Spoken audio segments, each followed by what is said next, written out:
Retrouvez toute l'actualité du foot régional, le débrief avec Radio VSM et Foot Normand.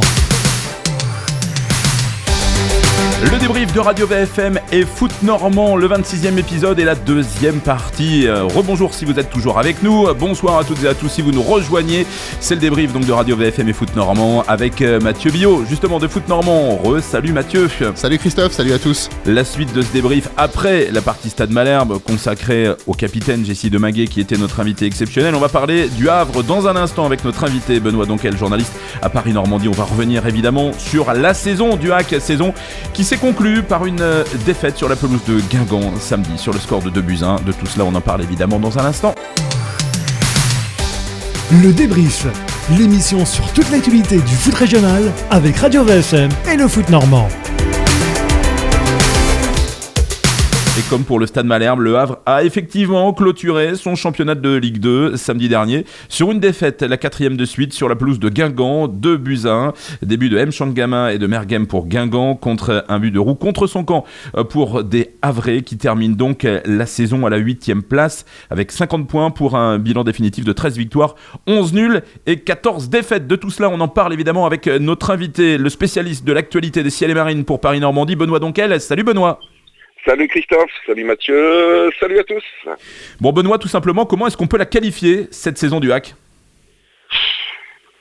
On va la qualifier de terne. Voilà, de terne. On va pas utiliser des mots trop forts non plus parce que on se souvient de l'été dernier où l'effectif avait été dessiné autour de pas mal de gamins qui découvraient la Ligue 2. À l'arrivée, il y a eu une petite touche de rêve à la trêve lorsque le Havre n'était qu'à un seul point du top 5. Et puis en seconde partie de saison, tout s'est écroulé. La dynamique a été inverse à celle de clubs comme Caen ou Guingamp. Voilà, le rêve s'est vite dissipé et les Havrais ont fini une deuxième partie de saison, pour le coup, indigne d'un tel club. Est-ce que du coup il y a des regrets Benoît, tu y faisais référence, 6e à l'issue de la phase aller, il y avait eu une belle victoire au Auxerre juste avant Noël, qui laissait éventuellement espérer des choses. Est-ce que malgré tout il y a des regrets ? Est-ce que les supporters peuvent éprouver des regrets au regard de la saison de leur club ? Non, je pense pas. Très honnêtement, je pense pas. Même si tout le monde y a cru un petit moment, c'est quand même très vite écoulé. Et puis on a vu que quand les gros du championnat venaient au stade Océane, et bien souvent ils repartaient avec les 3 points. Alors Toulouse est reparti qu'avec un nul. Et Paris FC est venu gagner, Auxerre est venu gagner, Ajaccio est venu gagner, Sochaux est venu gagner. Donc à partir de là, il n'y avait pas grand chose à espérer. Dans les très grands rendez-vous, notamment à domicile, les Havrais n'ont jamais été présents en fait. Il y a une sorte de plafond de verre un petit peu qui s'est installé, quoi. C'est aux portes du top 5, mais pas en capacité d'y rentrer, quoi, grosso modo. Oui, tout à fait. Et puis on se rend compte que les Havrais ont souffert du même problème que la saison passée, c'est-à-dire qu'à domicile, ils sont loin d'être performants. L'an passé, ils avaient fini 19e au classement domicile. Cette année, ils doivent être peut-être 15e ou 16e, j'ai pas trop regardé, mais avec 8 défaites, ce qui est un record en Ligue 2 pour le Havre, un triste record. Donc non, à partir de là, c'était pas possible d'espérer quelque chose quand à domicile, on est incapable de faire la différence.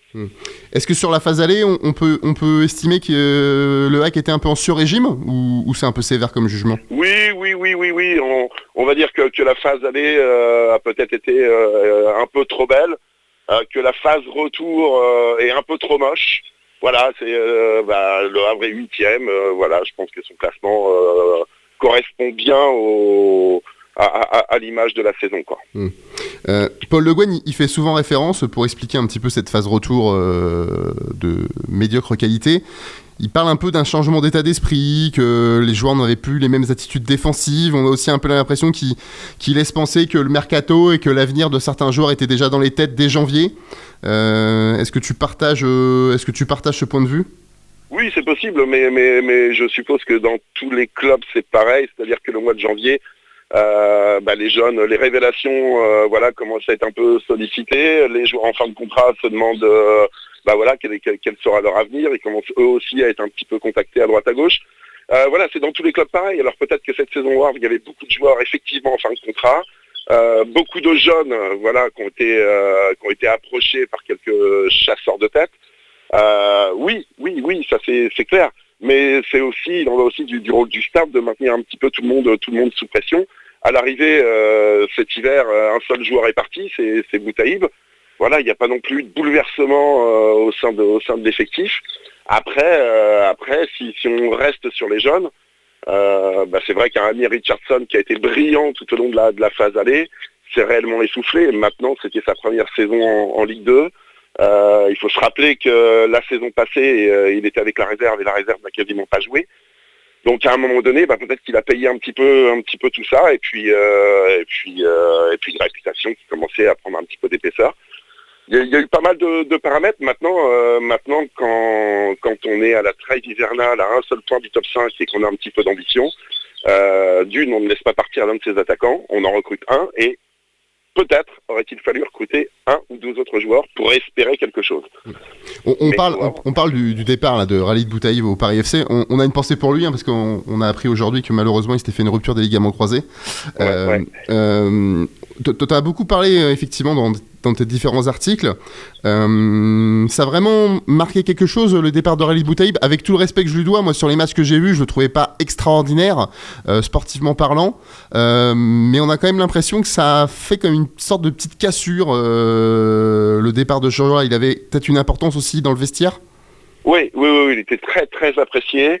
C'est le joueur qui faisait le lien un peu entre les jeunes et les anciens. C'est un leader, Khalid. Voilà. Alors effectivement, sur le terrain, il n'a pas toujours fait de très gros matchs. Maintenant, c'est quelqu'un qui se battait, qui allait au charbon. Voilà. On lui demandait aussi de marquer de temps en temps. Il l'a pas fait beaucoup avec le Havre. Mais dans l'état d'esprit, c'est quelqu'un qui répondait toujours présent. Le message envoyé au vestiaire à ce moment-là, au moment de son départ, a été catastrophique. Certains joueurs auxquels on avait vendu une ambition l'été dernier se sont dit mais on nous a vendu du vent finalement, et qui plus est le vendre à un concurrent qui était à l'époque direct. Là j'avoue qu'on n'a pas bien tout compris pour la maudite somme de 250 000 euros. Alors il y avait 200 000 en suspens, il y a toujours 200 000 en suspens en cas d'accession du Paris FC en Ligue 1. Mais bon, financièrement, c'est pas une grosse affaire. Maintenant, c'était un gros salaire aussi, donc la masse salariale a respiré un petit peu. Mais sportivement, le message envoyé au vestiaire a été dramatique. Benoît Donquel, journaliste à Paris-Normandie, spécialiste de l'actualité des ciels et marines, et l'invité du 26e épisode du débrief de Radio VFM et Foot Normand, numéro consacré au bilan de la saison du Havre Athletic Club. Benoît, on va aussi parler des points positifs, parce qu'il y en a quand même, on va pas noircir le tableau. L'utilisation massive des jeunes par Paul Le Guen, alors des jeunes issus de la Cavée Verte, Yaya Fofana, Isaac Touré, Amir Richardson, ou des jeunes qui viennent de l'extérieur, on parlera de Baldé ou de Mathis Sabline notamment, qui a été prêté par le Stade Rennais. Maintenant, Benoît, est-ce que lancer autant de jeunes, c'est compatible avec de grandes ambitions ? Non, on l'a vu. Non. Si talentueux sont les jeunes, on a vu qu'on pouvait pas espérer grand chose. En tout cas, regarder dans les yeux les grosses écuries. Voilà, il y a eu des révélations. On peut parler d'Aruna Sanganté qui au départ n'est pas le jeune le plus talentueux qu'on nous a vendu. Il n'empêche que lui, a fait preuve vraiment de sérieux. Il a un fort caractère. Voilà, c'est Richardson, ça a été très bien en première partie de saison, un peu moins bien après. On a vu de temps en temps Isaac Touré, mais on sait qu'Isaac Touré, il a un talent hors norme. Et puis effectivement, il y a eu les joueurs prêtés. Alors après, moi, les joueurs prêtés, je les mets un petit peu de côté parce que voilà, ils sont juste de passage. Ils ont fait le job. Ils ont fait le job. Baldé a fait une très très belle saison. Ablin, en une demi-saison, a prouvé que il était sur la trace des très grands, parce que c'est vraiment très très fort. Il impressionne tout le monde. Il y a eu Boura aussi, alors Boura qui arrivait de Lens, ça a été correct en première partie de saison, et puis il a disparu des radars par la suite. Voilà, on peut pas avec autant de jeunes espérer monter en Ligue 1. Je me souviens de certains matchs où en défense, Gibaud avait à sa droite un gamin, à sa gauche un néophyte, à côté de lui un débutant. Bref, si on peut expliquer aussi les problèmes défensifs de la deuxième partie de saison, alors que sur les 19 premiers matchs, le Havre devait être deuxième ou troisième défense du championnat, on peut l'expliquer comme ça aussi, parce qu'à force d'aligner que des jeunes, on a même vu Nseke 2-3 fois. Nseke, sa première apparition de mémoire, il n'a pas encore 17 ans. Donc c'est compliqué. Donc il y a eu cette utilisation des jeunes. Il y a quand même un point négatif dans cette saison, c'est on va dire, le désintérêt grandissant, on a l'impression de l'extérieur, des supporters c'est les Marines pour leur club, en tout cas de certains supporters, parce qu'il y a toujours un noyau de fidèles, je pense qu'il sera là quoi qu'il se passe. Mais on a l'impression quand même, depuis ce derby perdu contre Caen, donc c'était le début des festivités pour le 150e anniversaire au Stade Océane, il y a une cassure qui s'est un petit peu opérée, on l'a souvent dit dans cette émission. Les derniers matchs à domicile se sont déroulés devant des affluences très faibles, souvent moins de 5000 spectateurs au Stade Océane, qui peut en contenir 5 fois plus. Benoît, toi qui es vraiment le spécialiste du club, comment on peut raviver la flamme autour de ce club-là ? Parce que là, on a l'impression qu'elle est en train de s'éteindre petit à petit, et qu'à un moment, on a peur du point de rupture et qu'on ne pourra plus revenir, quoi. Là aussi, il y a un grand défi qui se présente au club. Vous parliez du noyau dur. Ce noyau dur, il ne cesse de se rétrécir quand même. À une époque, c'était 6-7 000, voilà. Et aujourd'hui, on est sur un noyau dur de 4 000 environ. Donc, quand je vois la dernière de Malherbe à domicile cette saison dans un stade plein, ça se finit sur une ambiance de fête, alors que Caen fait à peu près la même saison que Le Havre. Alors la dynamique n'est pas la même, mais à l'arrivée ils finissent avec le même nombre de points. Quand je vois à Guingamp il y a une fête pas exceptionnelle, mais quelque chose de fort à la fin du match. Guingamp finit 6e, donc on ne peut pas dire non plus que les supporters en vivraient tout au long de la saison. Chez nous, ça s'est terminé dans l'indifférence, et heureusement qu'il y avait à peu près 1000 Auxerrois pour le dernier match. Ça a sauvé un petit peu l'atmosphère. Mais quand on discute avec les gens en ville, que ce soit de vrais fans ou des gens qui font partie de ce qu'on appelle le grand public, oui, les gens s'en désintéressent de plus en plus, parce que ça fait 13 ans que le HAC végète en Ligue 2. Alors il y a eu 2 petits pics, il y a eu ce match, ce fameux match de Bourg-en-Bresse en 2016, où le club double l'accession pour un but. Il y a eu le play-off à Ajaccio, mais sinon il ne se passe strictement rien. Et ça manque effectivement de vie, de spectacle au Stade Océane, et ça dure depuis des années. Donc effectivement, les gens ne viennent plus, les gens regardent de temps en temps un multiplex par-ci par-là, mais les gens ne viennent plus au stade. Et il y a une vraie cassure également, je pense, entre le club et les vrais fans. Et alors, forcément, c'est un constat.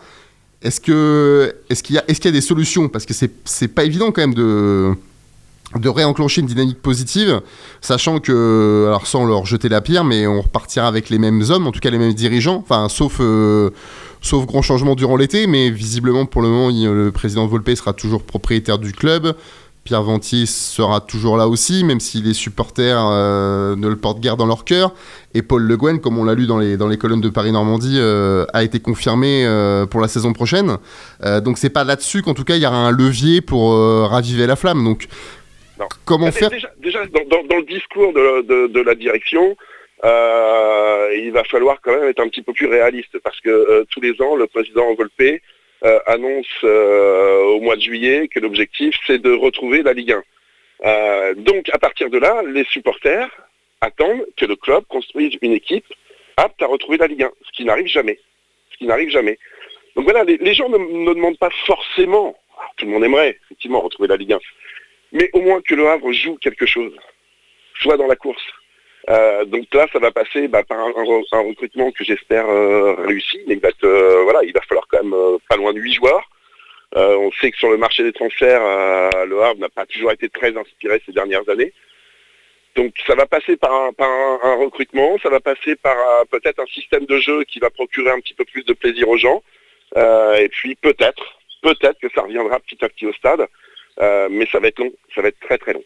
Benoît, tu faisais tout à l'heure le parallèle avec le Stade Malherbe, évoquant plutôt une opposition en termes d'effervescence. Je sais que c'est difficile de faire le parallèle avec le Stade Malherbe quand on est du Havre, mais néanmoins, on constate que le Stade Malherbe n'a pas fait une saison foncièrement meilleure que le Havre. Le Stade Malherbe a connu aussi de grandes périodes de trous cette saison, et pourtant, effectivement, le public a toujours été présent au stade. Le club a renoué des liens très forts avec ses supporters. Est-ce que c'est pas un exemple à suivre quelque part ? Est-ce que dans le dialogue, dans la communication, dans l'échange, dans la manière d'associer aussi les supporters, il n'y a pas quand même un exemple à suivre là-dessus, au-delà même des résultats ? Parce qu'encore une fois, oui, on le sait, les résultats, c'est ce qui va guider quand même une grande partie de l'effervescence, qui va favoriser le retour du public au stade. Mais au-delà de ça, l'exemple de Caen prouve cette année que même sur une saison moyenne, à aucun moment Caen n'a été en capacité de disputer véritablement la montée. Et bien malgré tout ça, Caen a su renouer les liens très forts avec ses supporters.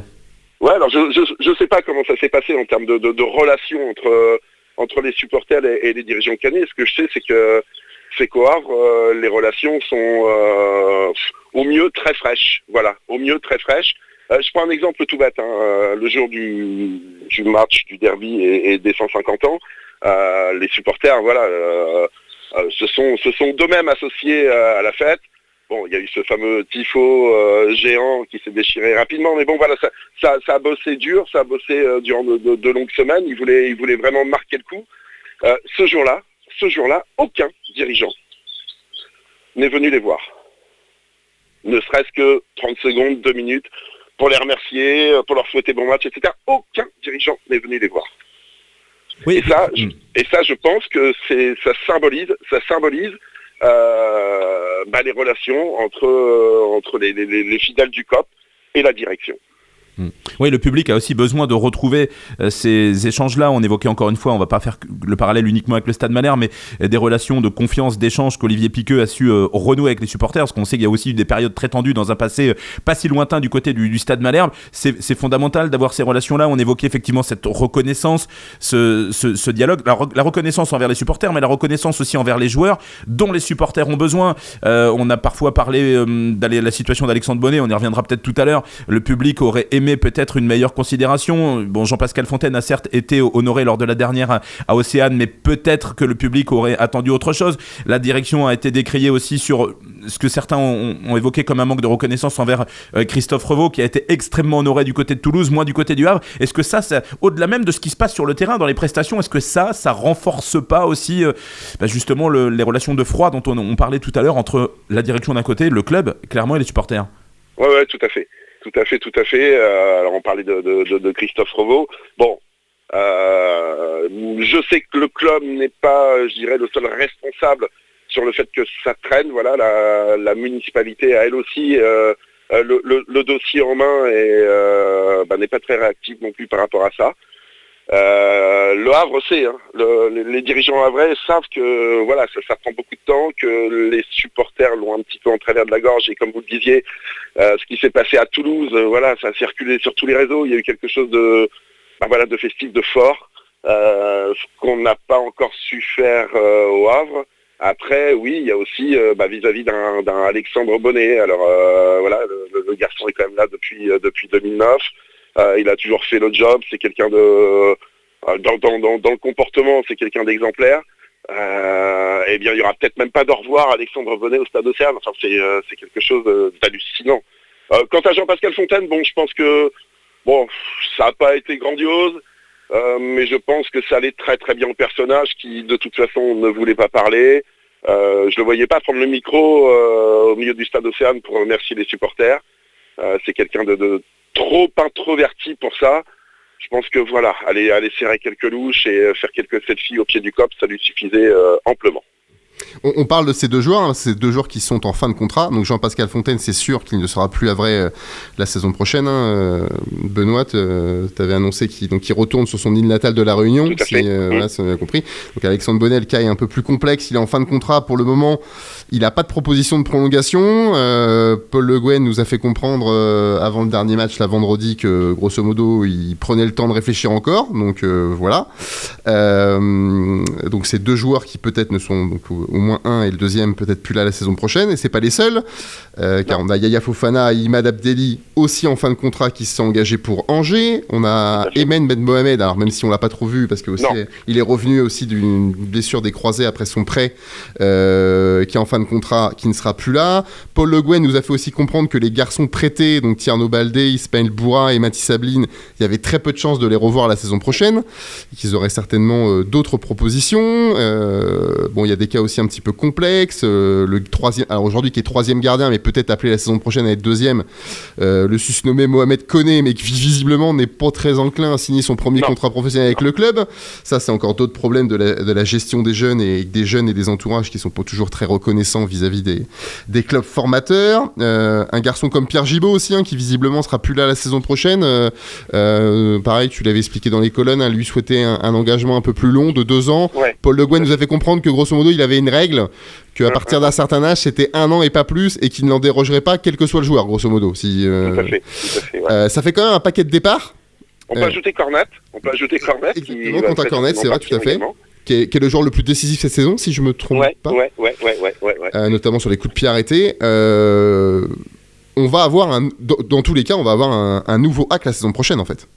Oui, alors ça peut être une bonne nouvelle si le club est inspiré dans son recrutement. Voilà, c'était peut-être la fin d'un cycle, ou le moment peut-être, on va pas parler de cycle, mais le moment de renouveler et de redonner un peu d'air à l'effectif.